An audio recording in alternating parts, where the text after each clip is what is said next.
am I actually live or not? Let me check my signal here to see if it's true. I've got a bunch of social media buttons to press along the way. So it's going to take me a moment here to, man, it looks like I'm coming through. It's going to take a moment for me to gear up along the way. Sounds like the volume's pretty good.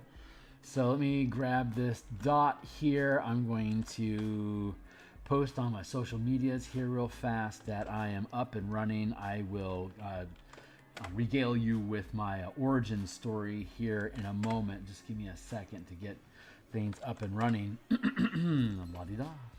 So hey folks, my name is Phil Kearney. I create role-playing games, I illustrate them, I publish online, and I've been running Dungeons and Dragons since 1987, and I've been a Magic the Gathering enthusiast since 1992. No, it was 93. And I've been creating DMsGuild. I've been creating 5e D&D content, publishing on the DMsGuild since 2017. And the first product that I've produced and published was the 5-color mana spell point variant rule system. That basically, when Guildmaster's Guide to Ravnica came out in 2017, there was, I think, a lot of anticipation about having color magic language introduced into the 5e game engine like they had in the past. In past editions of D&D, if they come up with a new type of character, it would also often come with its own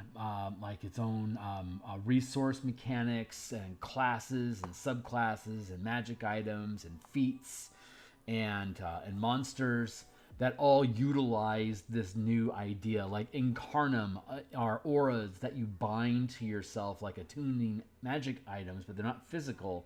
They're just auras. And so there's all these different classes that could build and lean into this aura narrative. And it was designed to be a way to replace magic items in a game that doesn't have equipment in it. So it was a really interesting idea. So when 5th edition created Magic the Gathering setting for Guildmaster's Guide to Ravnica, I think we all kind of thought that was the process that Wizards of the Coast would go to. And the game was still new. There wasn't a bunch of divergent mechanics that had been published yet. So we didn't know what to expect. But then they took all the worlds of Magic the Gathering and reduced them down to the spell slots and 8 schools of magic, setting the 5 color mana system aside, setting mana aside, and instead taking that game world and translating it into 5e language, which makes sense. You're playing a 5e game, people expect to play 5e. It's just such a letdown, honestly, from what we had seen that Wizards used to do with 3rd edition and how they would expand books in both 3rd and 4th edition. And now they've completely flipped that scenario where they're reducing mechanics down to what's already in the player's handbook. That is a way to, like, they call it ludonarrative, when the mechanics of the game matches the narrative elements of the game, of the story that the game is depicting. Having the color mana system in Magic the Gathering settings is stronger ludonarrative, but you don't need as many books or as much bandwidth of learning to be able to then throw away spell slots and all the balance ideas that they try to create around spell slots and instead implement a mana system, because there's a ton of caveats and exceptions that go into building that, which we took the time to detail out in the color mana spell point variant rule bundles that we made. And we're going to be updating this for 2024. So right now we're creating the martial power system, which is a martial magic system that's not spell casting for characters to like barbarians, fighters, rogues, paladins, rangers, monks is in there, as well as infusions for artificers and invocations for warlocks can use this power system instead of the spell system, instead of spell casting. So that's what we're exploring today. And I just posted I'm live on the X Twitter platform. I'm at Phil Kearney. If you want to follow along, you're welcome to do so. Here on YouTube, new subscribers. Thanks a lot, guys. Really, really appreciate you. And let me get this out of the way. There you go. So you can like, subscribe, bell icon, do all the things that you expect to do. And here is the information bar. Here you can see the full playlist for all 145 episodes is here. Hey, guys. And you can click on this button to go to my Patreon. If you want to be a Patreon subscriber, God bless you and thank you. But you can just click this Martial Powers link here and it'll take you to the document that we're going to be working in today. And if you want to check out all like Pacts and Patrons of Ravnica, Warlock options for the Magic the Gathering Ravnica setting, you can check that book out here on the DMs Guild. And if you're interested in the color mana system that we developed, here's the 6 books that are currently in the series.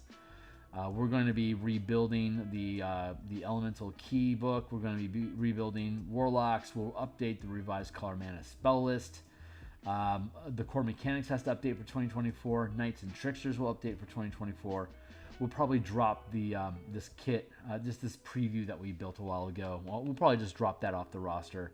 And the Universal Spell Points and High Magic system is just a universal generic spell point system that was the core mechanic that we built the color mana system and the elemental magic system off of. So we'll get back into all that stuff here.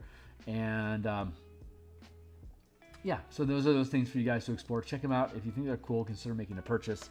But the previews are extensive, and we have a bunch of assets that are included for those that are interested in using the mana system. We have mana tokens and a mana play sheet for characters that are casters. But hey, okay, so here we are in the document. I've got about 50 some odd minutes today for my lunchtime. When we last left off, we have here in the Martial Power System, we scroll down here in the document. This will be read-only for you, but you're welcome to tag along. And we get down into here. Here's the different disciplines. So there's a total of 170 powers in the book total. 115 are disciplines, which require mana. And then the rest of them are meta power, like feats, damage types, and combat/weapon masteries that characters can pick as basically as cantrips. Instead of powers that require mana, much like a spell requires a spell slot, there's also a large selection of cantrip-like effects that you can prepare, but don't require any mana to spend to be able to channel them. So there's, but in the disciplines, the mana categories that exist, there are 5 different disciplines. There's exploits, which modify dice and different actions that you're taking. There's maneuvers, which are action or bonus action magic effects that you can trigger by spending mana. That is not spellcasting. There is reactions, which we'll be exploring today. These happen. You can do these once per round, once per turn during a round, and they have triggering conditions like opportunity attacks is a reaction, counter spell is a reaction. There's a lot of ways to define reactions, and that's what we'll be exploring today. In addition to that, there's strikes, which are like divine smite or smite spells that a paladin has access to. These are, if you hit something with a weapon you're proficient with, then you can spend mana to perform a strike. And the strikes deal more damage, plus cause debilitating conditions that your target then is either inflicted on your target for a certain amount of time or remains on your target until they're able to save their way out of it. Depending on the power and the condition, it just depends on what that is. And then sustained powers are like concentration effects that you cast onto yourself to buff yourself with more abilities, powers, damage, whatever, except they don't require concentration. And you can stack buffs. If you have, as a half caster, here we'll look at the table real quick just to remind everyone how the system works. It's a half casting system. Powers only go up to 4th rank. So by 13th level, you'll have access to all the powers that exist, basically. And we did that specifically so both the Arcane Trickster and the Eldritch Knight would be able to get access to all the rank. They have the slower progression rate in the player's handbook. So we wanted at 19th levels when they get access to 4th level spells. So if we went up to 5th rank powers, we'd have 2 different systems that we were tracking: half casting progression and third casting progression for the Eldritch Knight and the Knights and Tricksters, and that would create a lot of disharmony. With this system, we can, if you want to be a spellcaster as a Knight or Trickster, you can do that. So now you will have spells in addition to powers that you'll have access to, but your rate of progress will be slowed. So you won't have access to 5th rank powers at 17th level. You'll have access to 4th rank powers and spells at 19th level as a knight or a trickster, having both of them to pick from. So a little bit of a quirk there. So even though a full martial character and the half casting classes can get to 5th rank, again, there's only 4 ranks of power that you can learn, which means that you get access to all the goodies. And like Descent into Avernus, which typically cuts off around a level 15, you'll still get to experience all the coolness that we have inside of this book at earlier levels. The power die is like an inspiration die, martial arts die, superiority die, and that when you trigger a power that has a die roll that adds power dice, then this is the size of a die that you use at whatever level you're at. D6, D8, D10. The monk is an exception. It goes from D6, D8, D10, and then ends at D12. And the battle master starts with a D8, D10, and ends with a D12. So there's a couple exceptions to the rules.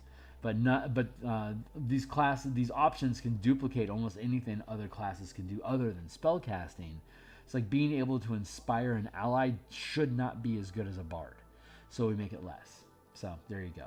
So that's the way you keep class identities, by dividing them up. Like paladins, although anyone can use a strike power, a paladin can do more damage, can use more dice than anybody else can. So they can basically, if you want to really lean into strikes, you should think about going paladin, because they have so many resources. They can do so much more with the resources they have, and they have really good resource reclaiming through lay on hands. There's the channel divinity features that you can burn mana to get more channel divinity uses. So there's ways, different ways to get access to stuff. Pardon me for a second.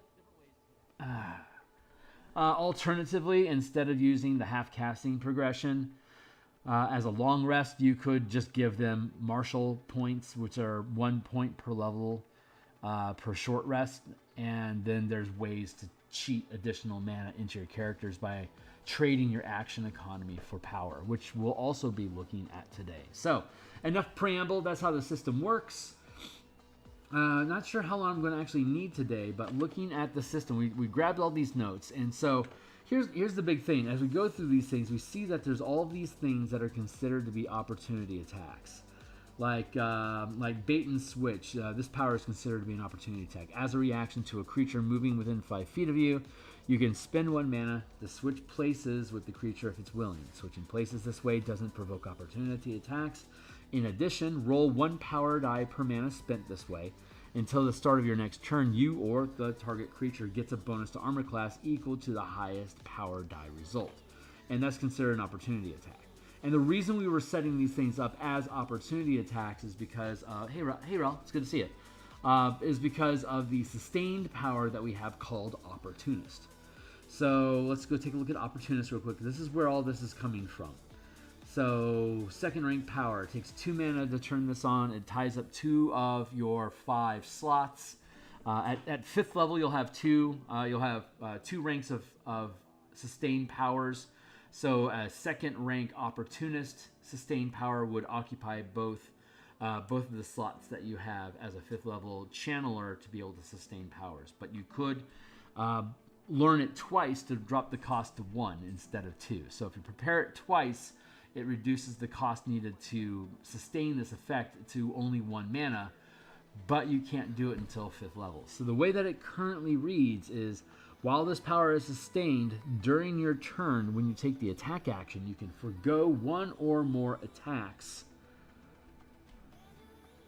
That's actually redundant. During your turn to gain that number plus 1. That's loose language, because that implies that bonus attacks can be used as well, which is not the case. To gain that number plus 1 additional opportunity attacks that can be used before your next turn. See, it specifically says opportunity attacks, so we wanted to create language up there about opportunity attacks. And then it says limiting to 1 per turn, including your own, which is normal reaction language. that you can use before your next turn, which means that you lose all the opportunities once your turn begins and you get your actions back.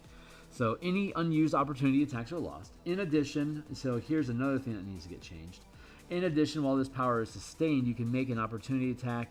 When you make an opportunity attack specifically, you gain 1 point of temporary mana that can be used to channel a strike power. Now, what a strike power or a reaction power, that is considered an opportunity attack. And that is too generous, because if you decide to take this and scrap your attacks, you get a free strike power without spending any mana, and you're only spending 2 mana per day because the sustained power doesn't have a duration. So the opportunist is too generous. And the opportunity attacks are muddying the water, and the language about any attacks during your turn is also muddying the water. So I need to tighten up the opportunist, and then we need to make revisions to opportunity attacks based on that. So this is what we're going to do instead. This is what we first started looking at this on Tuesday, and by Wednesday night, my muse had provided me with a solution. So here we go.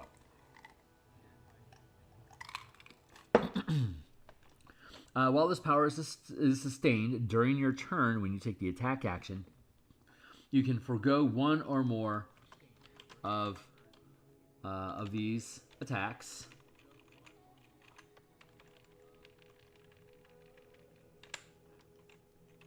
to gain that number of additional reactions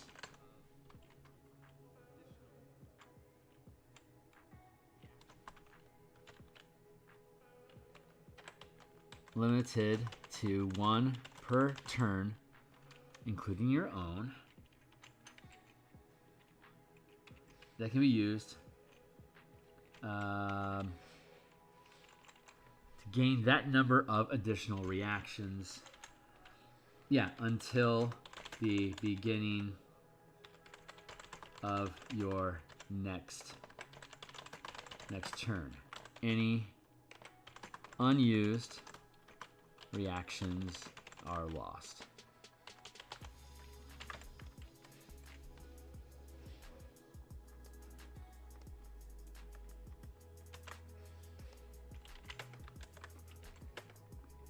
I'm going to put that at the end. Until the beginning of your next turn, including your own until the beginning of your next turn. In addition, so here's the modification we're going to make. We're going to get rid of the free mana, but we're going to make you pay for it. In addition, while this power is sustained, you can, in addition, while this power, you can forego any number of unused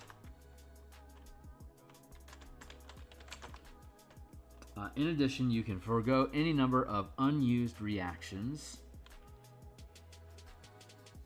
to gain 1 point of temporary mana for each.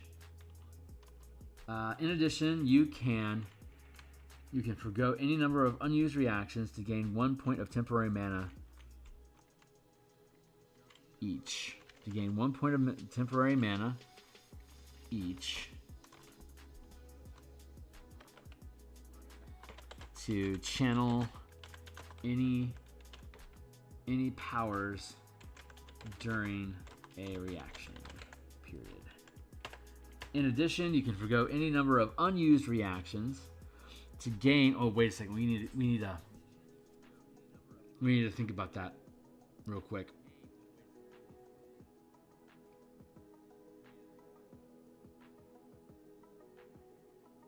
No, it pans out. In addition, you can forgo any number of unused reactions. Any number of unused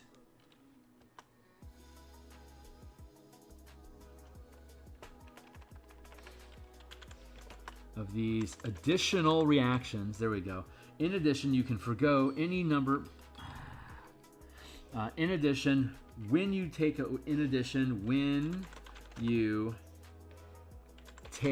a reaction,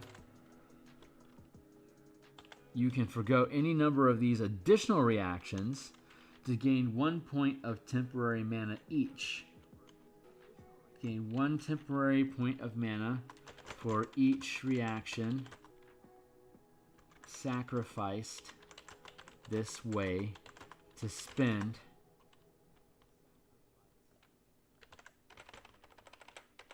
to use while channeling powers during the reaction, during this reaction. That's a little wordy. That's why we hire editors. Any unused reactions or temporary mana is lost at the beginning of your next turn. There. So this tightens it up. You don't get free mana. Okay, so it's just any kind of reaction now. It doesn't have to be an opportunity attack or something that's tagged as an opportunity.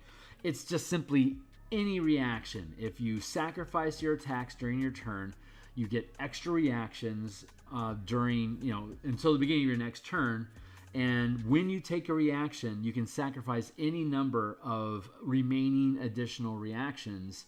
Each reaction sacrifice gives you a free point of mana that you can then use to channel powers during that reaction. So if I'm 5th level and I forego both of my attacks during my attack action, then I action surge, and I forgo both of my attacks during my action surge.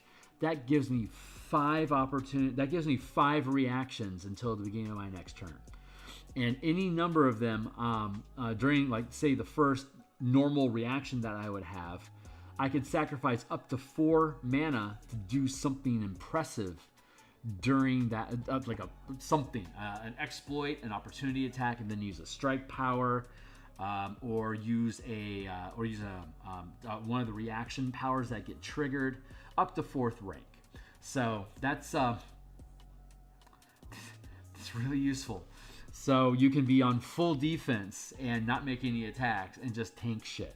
So give me a second here. Now that we have this language locked down, we can now go back up to the reactions and we can strip out the language about opportunity attack, like this being an opportunity attack or not. In this instance here, anticipate as a reaction to when a creature... So let's just go through these and make sure that it jives, that the language jives with all this stuff. With what we just made the modifications to opportunist. So we're just gonna walk through some stuff here, and if I have any comments about this, I will. If I feel there's any revisions necessary, we shall. And we have, looks like about 35 minutes to do it. So it looks like we're doing pretty good. Anticipate. As a reaction to when a creature within range of your weapon attack that you can see makes an attack, before they roll to hit, you make an opportunity attack. So if someone else is going to make an attack and I can see them and they're within reach of my weapon, I can attack them. It'll cost me a point to do that. Ooh, good point. Let's address the benefits in the room before we continue on with this. Because if you only have, like, say, 6 mana at 6th level as a fighter, and you chunk through all of your mana, like, that's going to be expensive. So you can see how this is working. First off, if I'm a fighter and I have, I'm 5th level, so I have access to 2nd rank powers. I have 2 attacks per round, and I forgo one of them. So I make an attack, I forgo the 2nd attack, I now have 2 reactions. So during not my turn, at some point I decide to use 1 reaction. I still have another reaction, so I burn that. I sacrifice the action, get a free point of mana that I can then use to spend on, like, say, anticipate. So I'm waiting for a target to make an attack. So I just use the attack that I have available because there's a target right here, but I'm specifically waiting for someone else to make an attack, like to show up and make an attack, right? Because I'm early in the round, but there's, like, say, only 1 foe, but we know there's more coming. So I'm going to burn my attacks, so that I can set up reactions. As soon as the first guy shows up and makes an attack against someone, I'm going to use my reaction and then burn my second reaction, get a free point of mana to then anticipate for basically for free, because I fueled that 1 point of mana from anticipate with the 1 mana I generated by sacrificing my reaction. If I decided I wanted to do that and there's like 2 people that showed up and I was willing to spend mana on each one of them, then I could do anticipate. I could hit them both with anticipate on their separate turns, right? So a neat trick that we have in the book here is in the meta powers, there are feats that you can learn. So we'll update this list once we get our mitts on the 2024 handbook. But these are all basically exploration and combat feats that that would be great to learn. Instead of preparing a power that uses mana, you can just stack up on feats, and the feats work the way that you expect them, except in 2024 they don't have any prerequisites and they don't give you any damage. They don't give any stat bonuses. So like Sentinel is now a 4th level feat, right?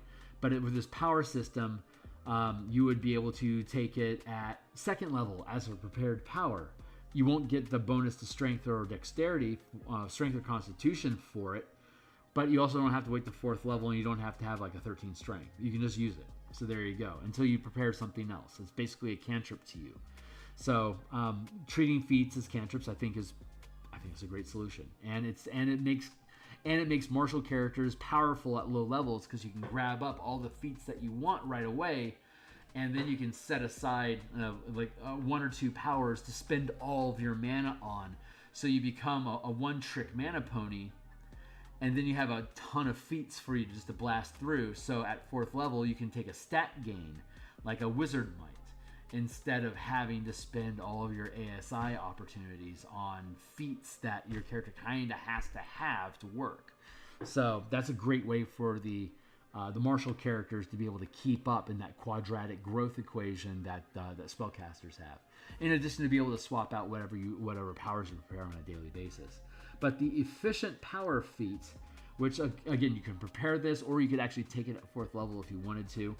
But the efficient power feat is choose a power that requires mana, a discipline, from the list that when you select this feat, when you channel the chosen power, you gain 1 temporary point of mana to do so. So if I were to take efficient power for anticipate, whenever I use a reaction to anticipate, I gain a free point of mana.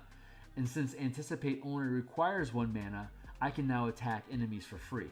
I had to prepare the power twice, but in doing so, I have access to it infinitely. So it's actually worth taking the 4th level feat as an efficient power. I could potentially even tack on, like, gain a +1, gain a +2 bonus to your channeling stat. That would actually be really clever. So we can have that. And but okay, so that's how that works. So with efficient power, if you want to be a reaction machine, you can take Opportunist as your sustained power at 5th level, and at 5th level you have 6 powers plus whatever bonus powers you get from a background, if you get any, or your subclass, which at 5th level you'll have 4 bonus powers. So your subclass is defining a lot of the powers that you should be able to do, and then if you wanted to, all of the 6 prepared powers, you could just take efficient power over and over and over again, once per power that you know, to drop all the costs of your power, so it only takes 1 mana. So it requires less than 1 mana. Sustained power, like the Opportunist sustained power, you can learn it twice, so now it only costs 1 mana to sustain it. You only have to spend 1 mana to sustain it. And it would still be a 2nd rank power, so it's going to eat up both of your opportunity slots, but it's worth having.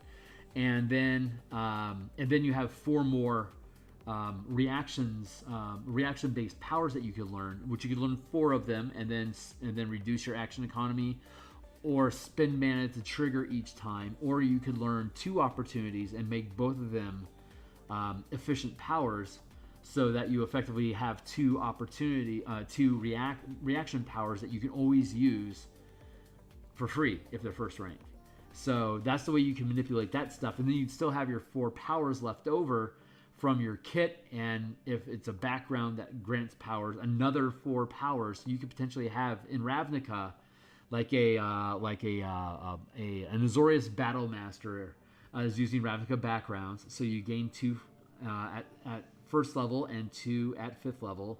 And then your Battlemaster gains 2 at 3rd level and 2 at 5th level.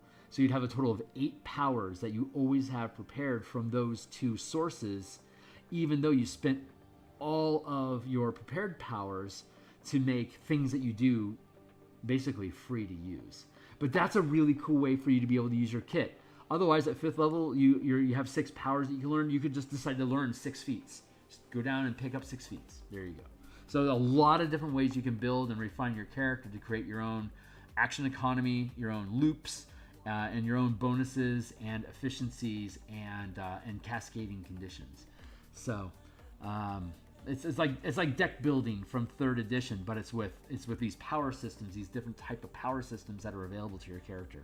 So going through all the reactions, let's see if all the language on this jives with the way that we built them. So anticipate, as a reaction to when a creature within range of your weapon attack that you can see makes an attack. Before they roll to hit, you make an opportunity attack. You could potentially kill them before they can attack because you're anticipating the attack, right? There you go. And then kicker. A kicker is additional mana that you can spend. So it has its base cost of 1 for just to do anticipate to make that opportunity attack. But if you wanted to spend additional mana, you roll a number of power dice equal to the amount of mana kicked this way, adding the highest result to your attack roll. And at 5th level, when we'd be doing this, you can spend up to 2 mana, which if you did, you would then roll 2 dice. And at 5th level, the die that you roll is a d6. So you'd roll 2 6-sided dice, and you would keep the best result and add that to your attack roll. So while you're anticipating them, you're also getting a bonus to hit them. So, but it's costing you mana to do this. So in the above scenario, when we were looking at, we have Opportunist, and the 5th level fighter sacrifices one of its attacks to gain an extra reaction.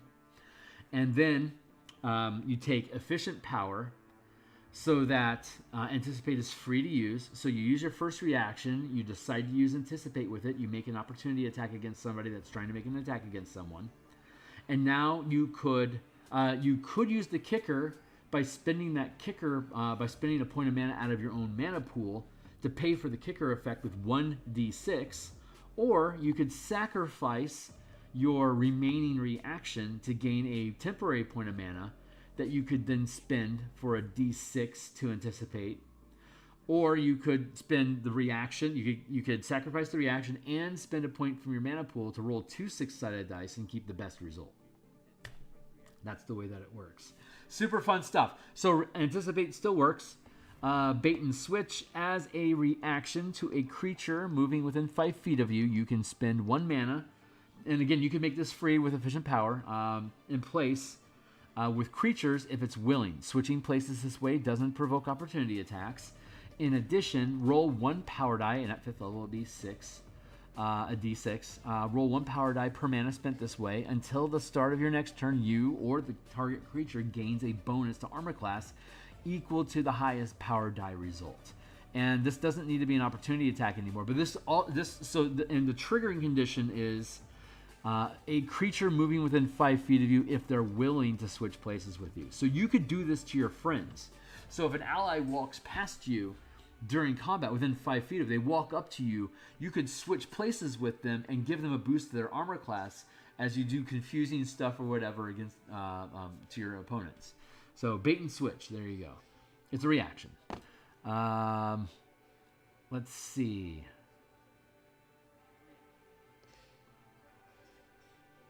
Controlled fall. As a reaction to falling, you can land on your feet instead of prone and reduce the damage taken by 10 times your max rank. So at 5th level, our max rank would be 2. So we can reduce the damage by 10 times 2, 20. So we can reduce the damage by 20, which means that we can probably take no damage. We take no damage from falling 30 feet ever. And at 40 feet, we at most will take 4 points of damage. At 30 feet, at 50 feet at most, we'll take 10 points of damage. Very, very tall. And you stay on your feet. You aren't knocked prone. So whether you survive or not, you stand. If you die from the impact, you'll then immediately fall over because you can't stand because prone condition. Anyway, deflection. As a reaction to when you or an ally within reach of your melee attack are hit by an attack roll from a source you can see, the attack is re-rolled, taking the new result. This reroll cannot score a critical hit. So we can scrap this. It does not need to be an opportunity attack because we have multiple reactions now. The reason why we want to keep opportunist at 5th level is because we don't want a spellcaster to get access to this at 1st level. Like take a level 1 fighter dip, take opportunist, like say as a 1st level, as a 1st rank power, and then all they have to do is tap 1 point of mana and they can cash in their attack and have 2 reactions to be able to cast 2 counter spells per turn, per round. And so as a 5th level spell, or as a 5th level power, as a 2nd rank power that you have to take 5 levels of a martial build with, you are essentially sacrificing your 9th level spell slot in order to be able to pick up a 2nd rank, this 2nd rank opportunist ability. At that point, if you want to be a counter spell specialist, taking 5 levels in full caster and 5 levels in a martial character just to have enough juice to be able to be both an opportunist and to have access to counter spell, that's fair because you're building a 10 level class that's specialized in being able to cast counter spell up to 3 times per turn per round, which is that's a cool build. I'm fine with somebody building around that character. At 10th level, that doesn't threaten me at all as a DM. I think that's perfectly fine, and if that's the build you want, it's fucking cool. So go for it. So, control fall, we're fine. Deflection, we're fine. Downtrodden. As a reaction to when an enemy you can see within range of your weapon attack becomes prone, you can this, including if you were to use the topple weapon master, you could knock them prone yourself. Or if you used a tripping strike power, you could knock someone prone during your turn. You can use 1 reaction per turn. So you can get a free action by tripping something and then downtrodden it. Again, this is a 1st rank power. If you learn it twice, you can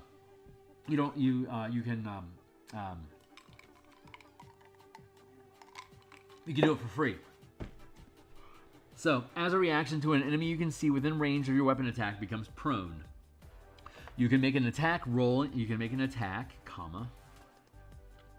rolling 1 power die per mana burned, adding the highest result to the attack roll. Do I want to keep that, or do I want to make that a kicker? Because you can sacrifice additional reactions to gain the free dice. I think I want to make that a kicker. You can make an opportunity attack.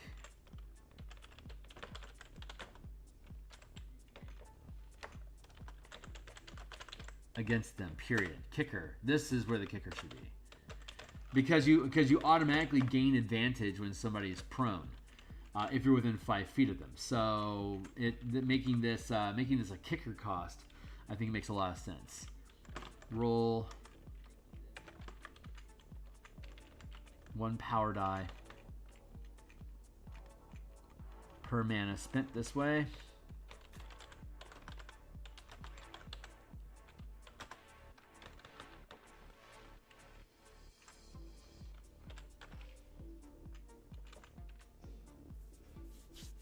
So gaining advantage and bonuses to your damage is too much. You can make it free if you want, or you can sacrifice reactions if you want to be able to make that free. Or you can make it an efficient power so it automatically triggers, so you get the opportunity attack. You can make that free, and so if it's free, then we should definitely charge you a point of mana to give you a bonus to the attack roll. You should. Okay, so that to me makes sense now. So, feint. As a reaction to when you miss an attack roll, you can roll again, potentially turning the miss into a hit.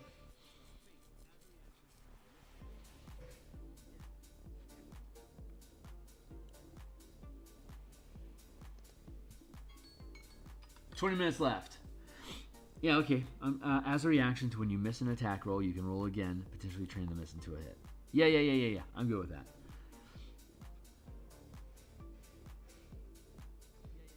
Let's go up to the exploits real quick.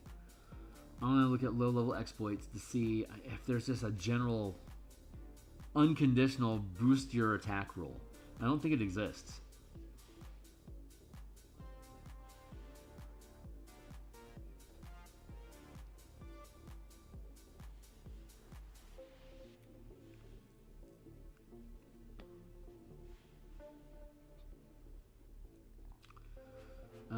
Precise attack.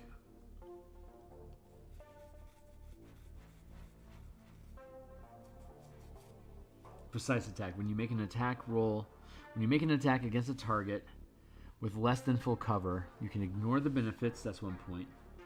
Roll with advantage, and roll a number of power dice equal to the amount of mana spent this way, adding the highest roll to your result. That costs 2 mana to do that, and you get 3 benefits. Ignore cover, gain advantage, and roll 2 dice. And at 5th level, roll 2d6 and add the best result to the attack roll. That's really good. That's really, really good. That might be too good. We might have to move that power die to be in a kicker effect. Yeah, we don't have. Yeah, there isn't anything. If I dropped it to 1, if I dropped it to 1 point to first rank and made it a kicker, that would actually be really good. 1, 2, 3, 1, 2, 3, 4, 5, 6, 7, 4, 3, 2.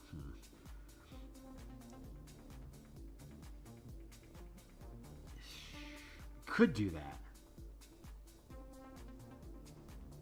but the value you get out of it is so crazy. And if you learn it twice, it only costs 1 mana, but you'd still be spending 2 mana. God, that's really, really good. But it'll always cost you at least 1 mana to do it. So it will burn you down quickly to guarantee hits, which speeds up combat, which is the best use you can have for a resource. Okay, I'm going to leave it be. I am content with that being what it is. All right, I just wanted to walk through that process. Let's go back to our reactions. So far, I'm feeling pretty damn happy about all this. Let's see, yeah, downtrodden as a reaction, interpose, faint.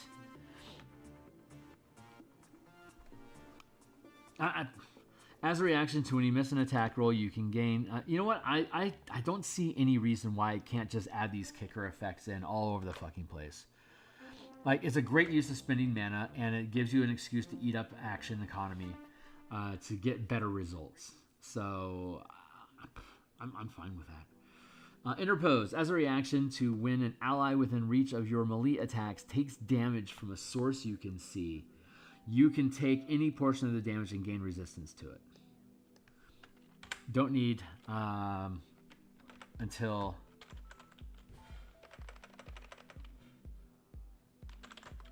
you gain resistance to that attack.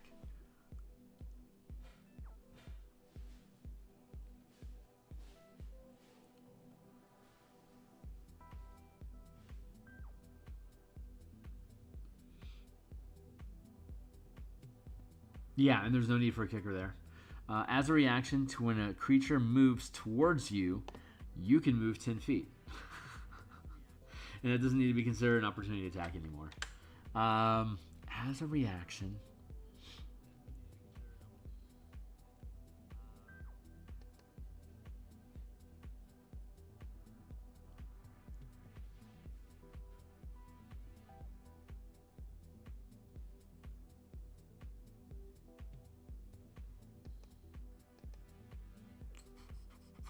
Hold on. Okay, I'm going to go through all these, but LeFou, I have a thought. I'm having thoughts. Counterattack. As a reaction to when a creature within range of your weapon attack casts a spell, make an attack.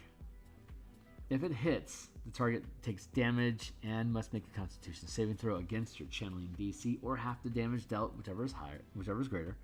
If the save fails, the spell is disrupted as though affected by the counter spell.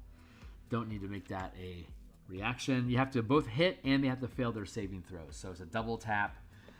I'm pretty good with that as it is. Curse of the Fallen Puppet. As a reaction to when a creature you can see drops to 0 hit points, you can command the creature to move up to half its speed and make a melee attack against a creature you can see, rolling 1 power die per mana channeled, adding the highest result to the attack roll.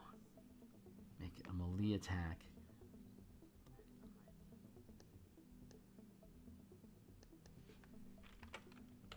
Period. Yep, I'm going to add the kicker.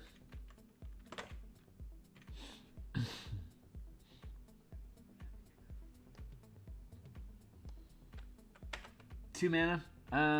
Roll 1 power die per mana spent this way. Nah, you know what? Nah, doesn't need it. I'm just going to drop that. Curse of the Fallen Puppet is already pretty damn good. If I have 3 reactions at 5th level and I'm using Curse of the Fallen Puppet, I kill somebody, I could then use the reaction to have them go attack somebody. So I can kill you on this round.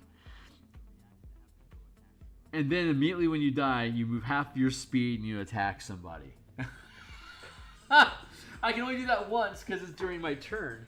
But I could use, if I had 2 reactions, I could use 1 reaction to make an opportunity attack. And if that opportunity attack kills my foe, I could then use, oh no, I can't because I can only use 1 reaction per turn.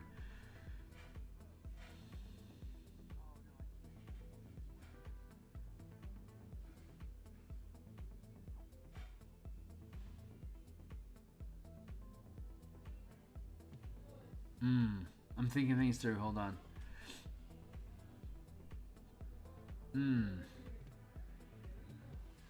Okay, I've got ideas and I like them. Give me a second.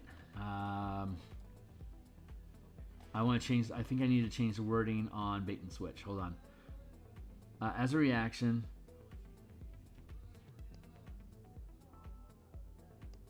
As a reaction to a creature.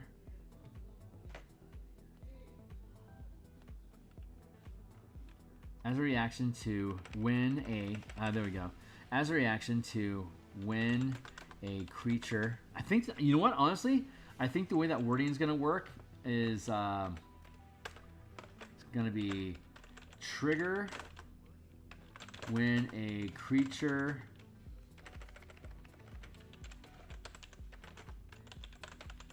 when a willing creature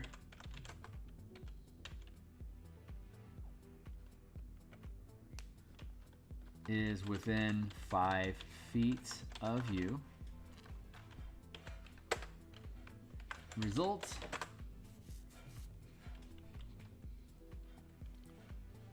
I think this is the way that they word these things now.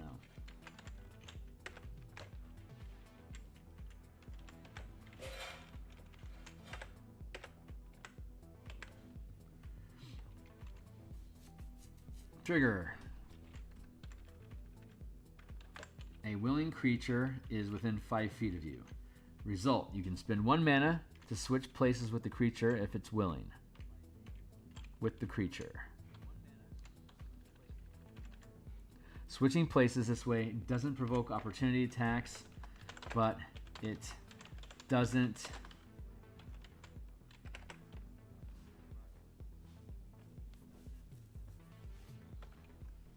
spend 1 mana to switch places with the creature.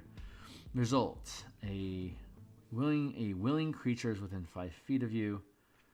Result: you can spend 1 mana to switch places with the creature. Switching places this way doesn't provoke opportunity attacks.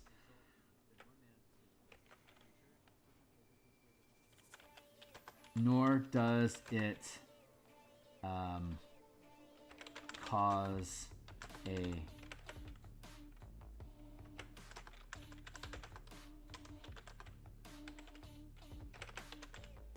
nor does it cause an attack to fail. So if you're already being attacked by a creature, you can't use bait and switch to move the character out of harm's way and completely avoid damage. You can switch places with them, thus granting them an armor class bonus, Or they get hit, they get attacked, it's a miss. At that point, then you can bait and switch, so they're no longer within range of the attack.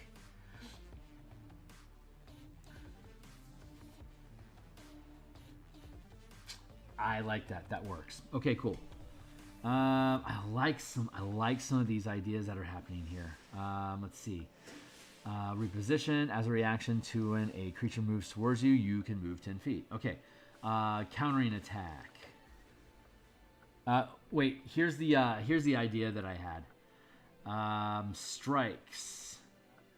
We have what? 14 strikes, 6 strikes, 3 strikes, and then 2 strikes. So we're going to add a strike power.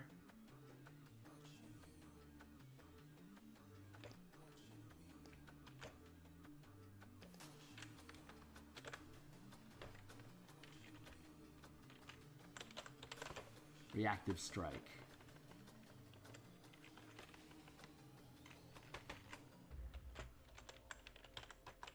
Your weapon damage increases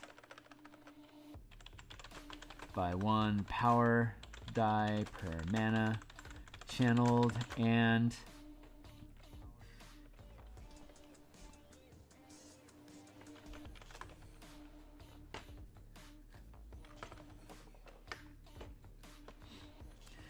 your weapon damage increases by 1 power die per mana channeled, and you can channel a reaction.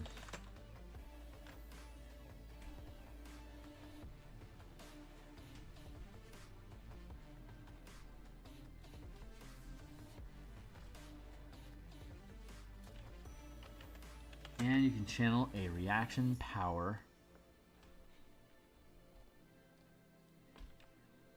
as up.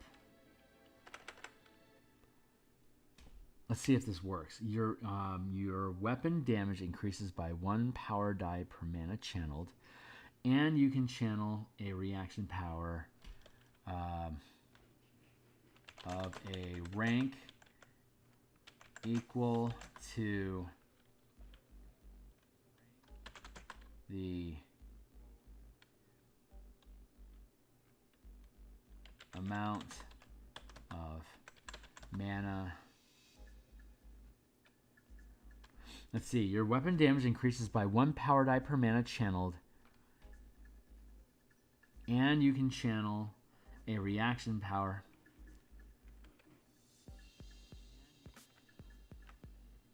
and you can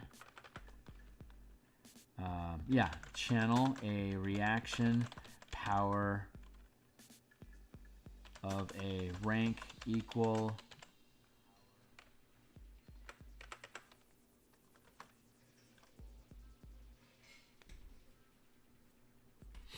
your weapon damage increases by 1 power die per mana channeled, and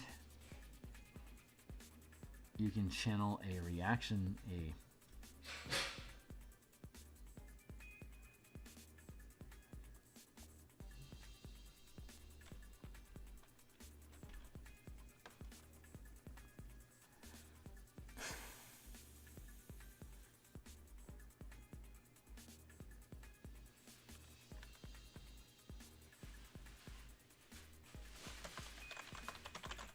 as part of the attack.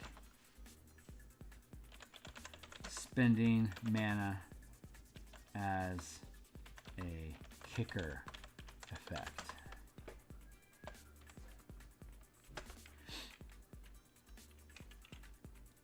Your weapon damage increases by 1 power die per mana channeled. Period.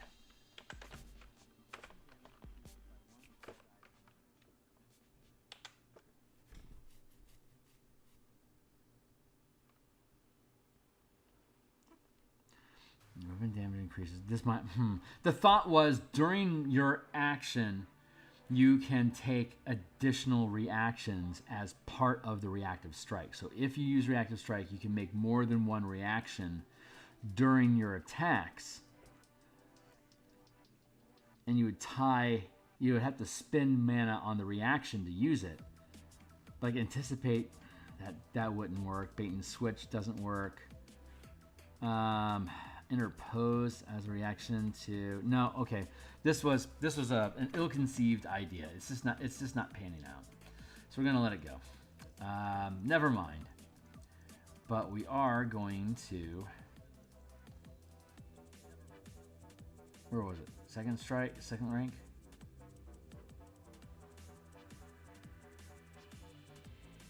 Oh, there it was. It's reactive strike. It's now we're going to make this repositioning strike instead. So your weapon damage increases by 1 power die per mana channeled, and you can move 5 feet per point of mana.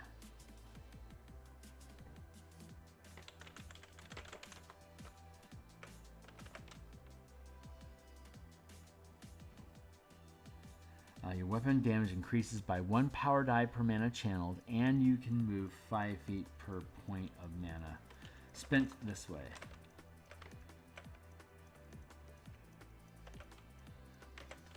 Per point.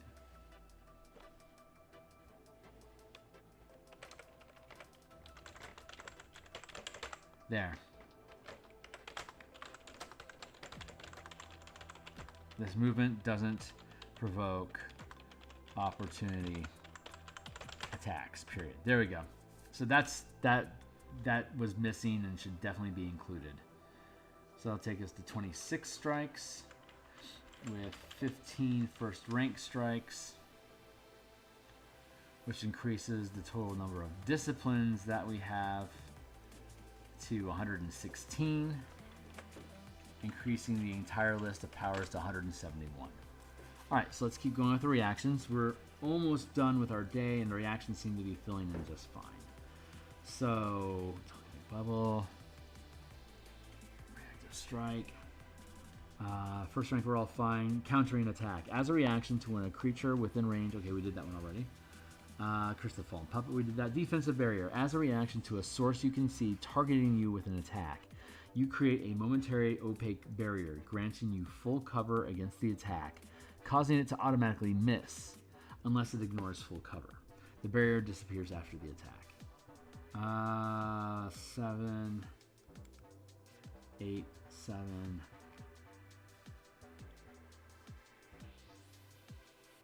I'm really feeling like defensive barrier should be a 3rd rank power.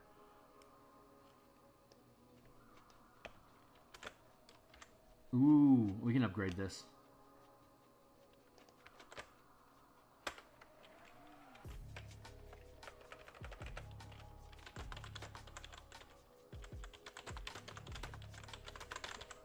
There. If the barrier sticks around for until your round, it'll be worth 3 mana. That will make it worth it.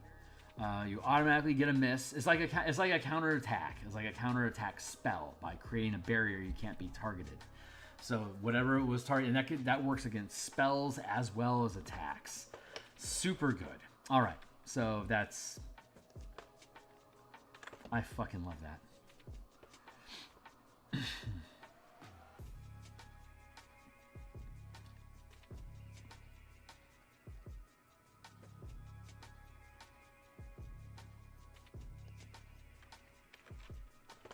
There.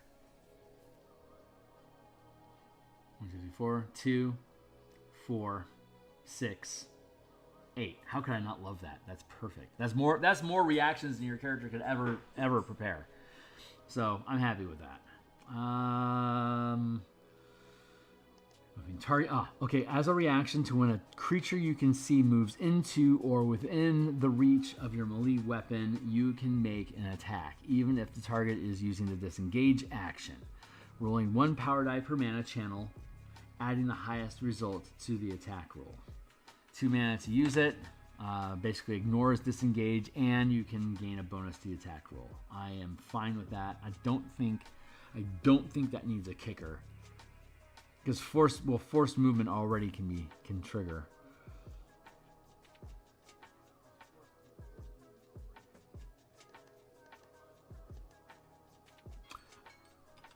All right, we'll shut that down. Oh, we're almost done. I'm just going to stick it out. So, redirect. As a reaction to when a creature within reach of your melee weapon that you can see hits another creature with an attack, you can redirect the attack to target another creature you can see within reach of that attack using the same attack roll. There you go. Doesn't need to be an opportunity attack. Don't need a kicker. Roll up the hit. As a reaction to taking damage from an attack, you reduce the damage by half. This is different from interpose because this is to yourself. As a reaction to taking damage from an attack, you reduce the damage by half. Nice. It costs you 2 mana to do it. It's basically cunning. It's basically evasion for everything, basically. Saving Grace. Reroll any attack. I want to change the name of that. Saving Grace doesn't sound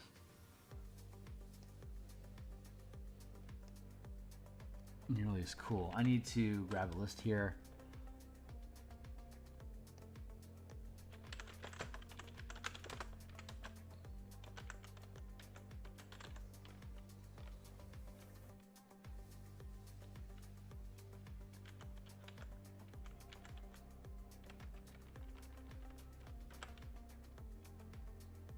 Nah, we'll leave it. Let's see.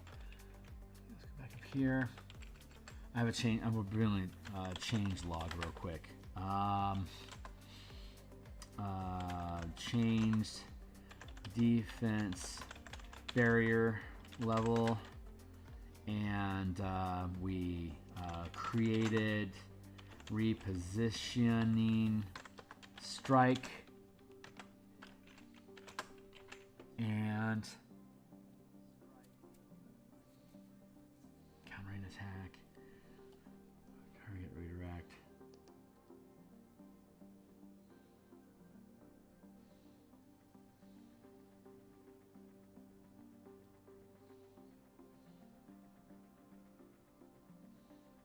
Yeah, that feels good. Great. Okay.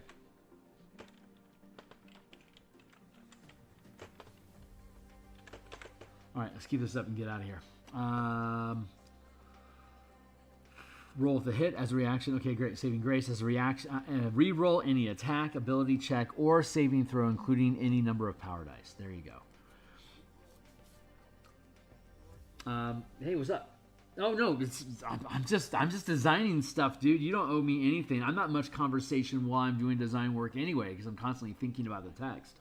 So it's not like I'm free floating in a conversation. Like, good conversation happens when I do art, which is why I love doing art during the weekdays. Absolutely love it, and I like doing art. I like doing art when I can, but design is design, so it's a different beast. Anchor as a reaction to a creature you can see moving, teleporting, or you can see attempting. See moving, teleporting, or shifting planes, whether voluntarily or forced. Before doing so, it takes 1 power die of damage per mana burned and must succeed a charisma saving throw against your channeling DC. If it fails, it can't move, teleport, or shift planes until the beginning of your next turn. A falling creature targeted by this spell remains fixed in space until the duration ends. A falling or flying creature targeted, a falling, flying, or swimming, flying, flying, or swimming creature targeted by this, targeted this way.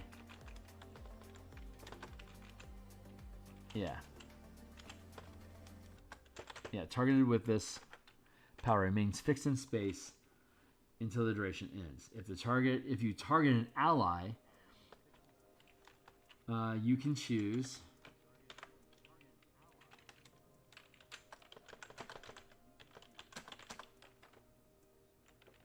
to forego dealing damage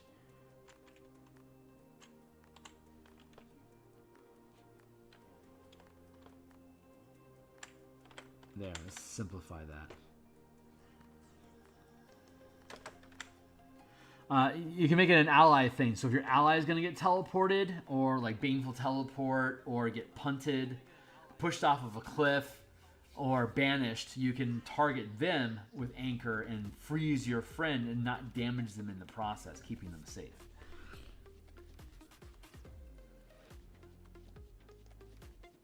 Okay. Cool by me, man. You be you. Curse of Exposure. As a reaction to when you see a creature within range taking damage, you can impose vulnerability on the target. Alternatively, if it has resistance, it loses this property, and if it has immunity, it instead has resistance. As a reaction to when you see a creature within range taking damage,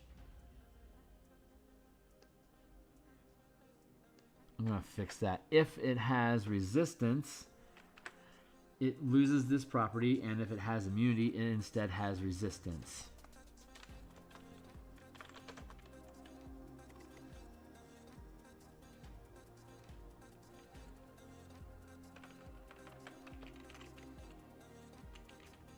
As a reaction to when you see a creature within range taking damage,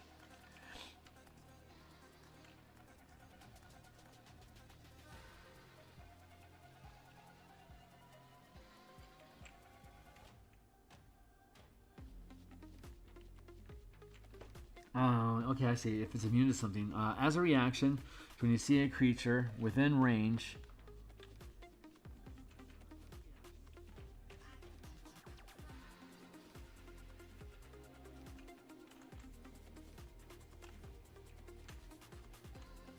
if it has resistance, it loses it. Alternatively,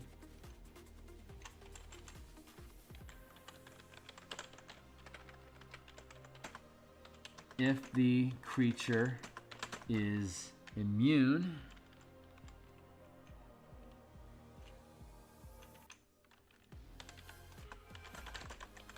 to the damage, it instead has resistance. This effect ends immediately after the creature takes damage. Immediately after the creature takes damage. That's probably not necessary, but we just did defense barrier.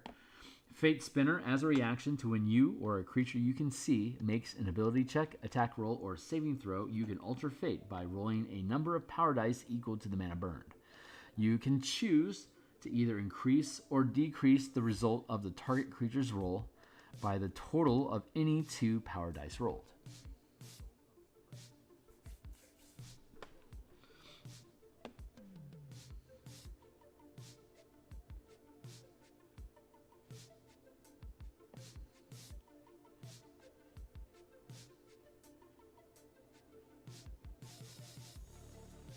You can choose to either increase or decrease the result of the target creature's roll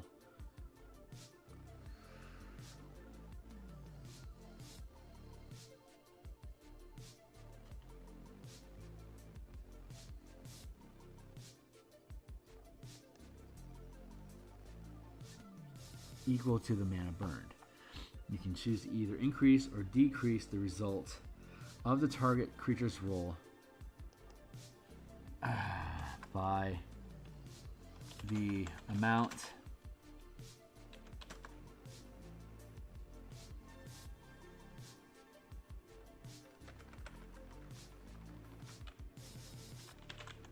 by the highest result.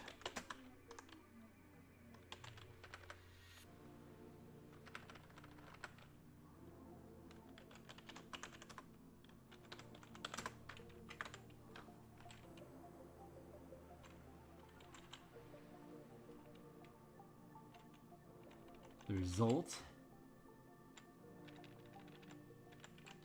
by the highest power die roll. There you go. That's better language.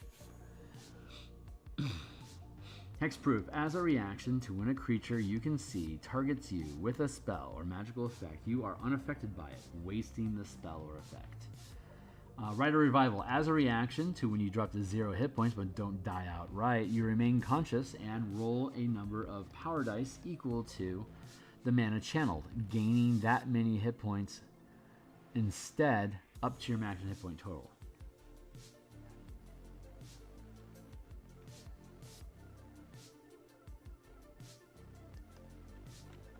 gaining a number of HP equal to the total rolled up to your maximum hit point total. All right, cool, we did it. So that's our reactions today. They're a lot cleaner. They're simpler. I think they allow us to do more with the change in opportunist, and we can again use our own action economy to get free mana to be able to do stuff. So I am pretty happy with today's results, and that is going to be it for our stream today. So check the book out. Check out the mana collection, the book of mana books that I have on the DMsGuild that are linked down below. Like, subscribe. I'll be back tomorrow morning at 9 a.m. in Seattle, which will be in 18 hours. Yeah, in about 18 hours I'll be back on. And I honestly don't know exactly what we're going to be doing, but we'll be doing something, either artwork or more design work. So if you think this stuff is cool, like, subscribe, join my Patreon, jump into my Discord, and show up. And we'll talk some sauce. So see you guys later.